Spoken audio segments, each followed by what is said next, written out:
సర్వ విఘ్నాలు తొలగించే వినాయకుని పూజా కార్యక్రమాలు నిర్వహించుకునేందుకు ప్రజలు సిద్ధమవుతున్నారు. పూజా కార్యక్రమానికి అవసరమైన విగ్రహాలతో పాటు అలంకరణ సామాగ్రి, పత్రి కొనుగోలుకు ప్రజలు ప్రధాన కూడళ్లకు చేరుకున్నారు. దీంతో నగరంలో పండగ వాతావరణం నెలకొంది. ప్రజలు పర్యావరణాన్ని కాపాడాలనే కాంక్షతో మట్టి వినాయక ప్రతిమలు తీసుకునేందుకు ఎక్కువ ప్రాధాన్యత ఇస్తున్నారు.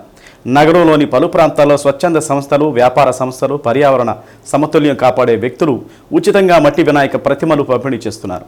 విగ్రహాల పంపిణీ ప్రాంతాల్లో జనసందోహం నెలకొంది.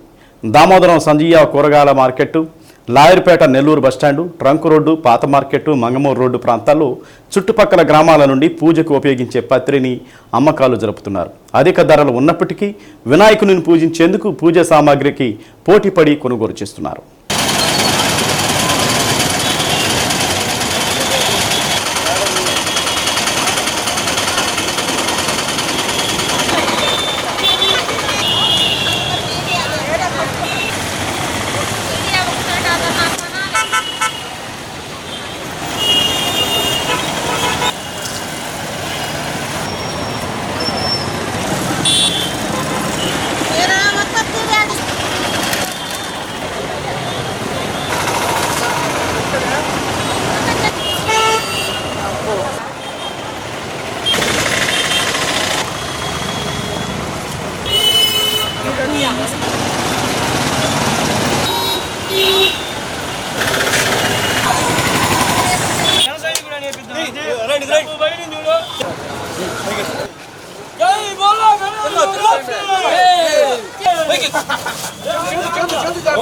ఎంత విగ్రహం?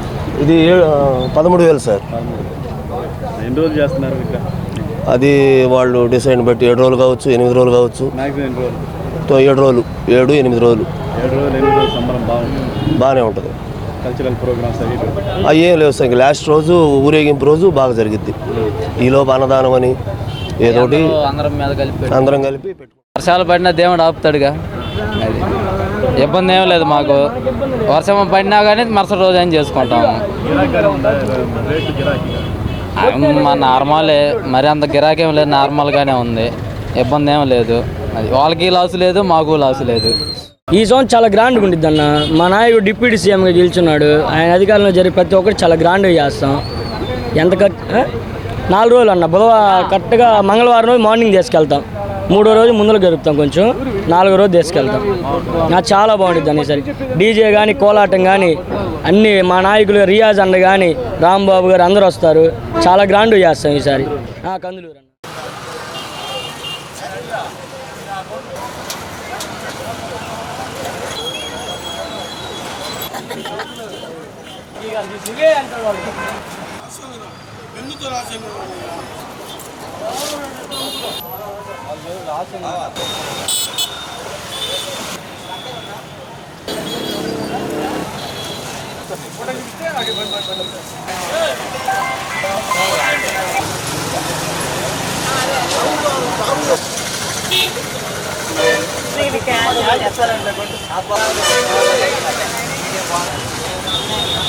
Saya